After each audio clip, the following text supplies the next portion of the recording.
నమస్తే, welcome to Telugu one news. నేను మీ ఫజల్. పులివెందలాలు కనుక మనం చూసుకున్నట్లయితే బద్ధ శత్రువులు ఏకమైపోయారు. గతంలో వైసీపీలో కీలక పాత్ర పోషించిన సతీష్, ఆయన శాసన మండలిలోగా కూడా వైస్ చైర్మన్గా పనిచేశారు. అయితే ఆయన వైసీపీలో చేరడానికి కారణం ఏంటి అనే అంశాలని ప్రముఖ రాజకీయ విశ్లేషకులు, అలాగే తెలుగుదేశం పార్టీ అధికార ప్రతినిధి డాక్టర్ ఏఎస్ రావు గారు ఉన్నారు. ఆయనతో చిట్చాట్ చేద్దాం. సార్ నమస్తే. నమస్తే అండి. దీన్ని ఎలా చూడాలంటారు సార్? సతీష్ ఒకప్పుడు బద్ధ శత్రువు, ఇద్దరు బద్ధ శత్రువులు కూడా ఏకమవడం వెనుక మతలబ్ ఏంటి? రాజకీయాల్లో ఏదైనా జరగవచ్చు ఫజల్ గారు.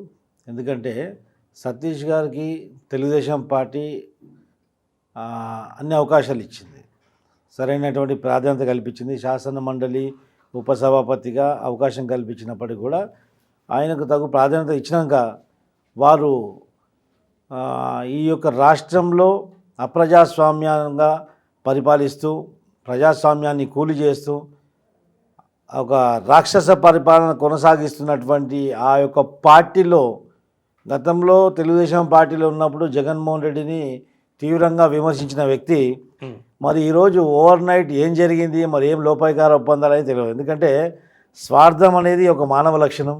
ఎవరి లోపల ఎప్పుడు ఏ స్వార్థం వస్తుందో తెలియదు. కానీ ఏ ప్యాకేజీకి పోయిండో, స్వార్థానికి పోయిండో, లేకుంటే భయానికి పోయిండో, కానీ ఏదో జరిగింది.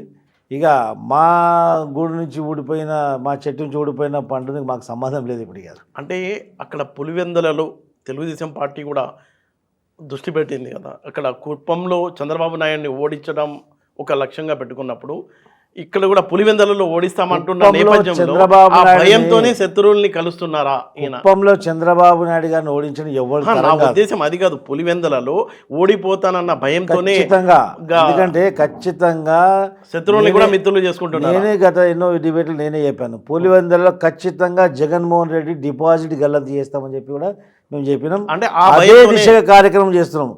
కావచ్చు ఆ భయంతో ఆయనకి ఏదైనా ప్యాకేజ్ ఆఫర్ చేసిండొచ్చు, లేకుంటే భయపెట్టిండొచ్చు. భయపెట్టడం, ప్రలోభ పెట్టడం తప్ప ఇంకా వేరేదేముంటుంది? అంటే నేను అడిగేది, భయంతోనే గతంలో టీడీపీలో కీలకంగా ఉన్న నేతల్ని వైసీపీ వైపుకు తీసుకెళ్తున్నారా? ఖచ్చితంగా. మొన్న జెండా సభ అయిన తర్వాత జగన్మోహన్ రెడ్డి వెన్నుల వణుకు స్టార్ట్ అయింది ఈరోజు. ఖచ్చితంగా ఎప్పుడు ఎవరిని తీసుకుందామని చెప్పి తెలుగుదేశం కార్యకర్తలు కానీ నాయకులను కానీ వలయడం జరుగుతుంది.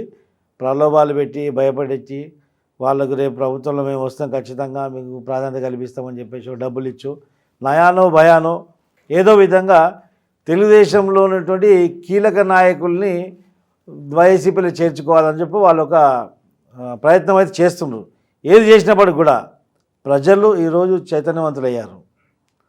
ఎవరిది నైతికత ఏముందనేది ప్రజలకు తెలిసిపోయింది. ఈరోజు ఒక పార్టీ ప్రజాస్వామ్యానికి వ్యతిరేకంగా పనిచేస్తున్నటువంటి పార్టీకి ప్రజాస్వామ్యం గురించి పాకులాడే, ప్రజాస్వామ్యం గురించి, ప్రజల యొక్క భవిష్యత్తు గురించి ఆలోచించే తెలుగుదేశం పార్టీ తరఫున ఉండి నువ్వు ఒక దొంగల పార్టీకి, ఒక రాక్షసుల పార్టీకి చేరినావంటే నీ విలువ ఎక్కడుంది, నీ లోపల మానవత్వం ఎక్కడుందని తెలిసిపోతుంది. నీకు అమ్ముడుపోయే లక్షణం నీకుంది, కొనే అలవాటు వారికి ఉంది. కాబట్టి ఈయన అమ్ముడు పోయిండు, ఆయన కొనిండు. అంటే రాజకీయ ప్రయోజనాల్ని ఆశించే పార్టీ మారి ఉంటాడు అంటున్నారా, లేకపోతే ఇక్కడ ఏమన్నా? ఈయన పార్టీ ఎందుకు మారిండో అది పక్కకు పెడితే, జగన్మోహన్ రెడ్డి మాత్రం తన ఓటమికి భయపడి రకరకాల వ్యక్తులని కొనడం జరుగుతుంది.